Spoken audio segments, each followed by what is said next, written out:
ఆంధ్రప్రదేశ్ రాష్ట్రంలో సార్వత్రిక ఎన్నికలు ముగిసిన విషయం మనకందరికీ తెలిసిందే. ఆ ఎన్నికలు జరుగుతున్న తరుణంలో mega power star Ram Charan Tej పిఠాపురంలో వెళ్ళిన విషయం తెలిసిందే. అదే టైంలో స్టైలిష్ స్టార్ అల్లు అర్జున్ పిఠాపురం వెళ్లకుండా వైసీపీ అభ్యర్థి కోసం నంద్యాల విషయం తెలిసిందే. అప్పటి నుంచి మెగా ఫ్యామిలీ సభ్యులు మరియు పవన్ కళ్యాణ్ గారి అభిమానులు అల్లు అర్జున్పై గుర్రుగా ఉన్న విషయం మనకందరికీ తెలిసిందే. జనసేన పార్టీకి పవన్ కళ్యాణ్ గారికి మద్దతుగా పలువురు సినీ ప్రముఖులు ఆంధ్రప్రదేశ్లో విస్తృతంగా ప్రచారం చేశారు కూడా.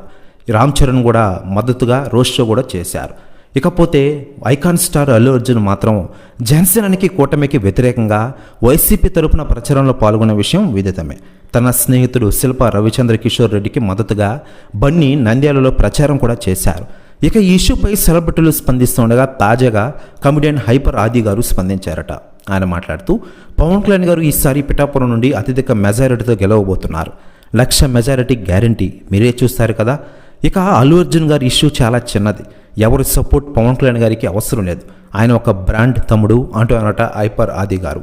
ప్రస్తుత న్యూస్ కూడా తెగ వైరల్ అవుతోంది ఆంధ్రప్రదేశ్ రాష్ట్ర రాజకీయాల్లో. కాకపోతే ఆంధ్రప్రదేశ్ ఎన్నికల ప్రచారంలో చివరి రోజైన శనివారం నాడు అల్లు అర్జున్ నంద్యాలలో పర్యటించిన విషయం విదితమే. ఈ సందర్భంగా బన్నీ మాట్లాడుతూ తన మిత్రుడి కష్టం కళ్ళారా చూశానని, అందుకే ఇక్కడి వరకు వచ్చానని తెలిపిన విషయం తెలిసిందే.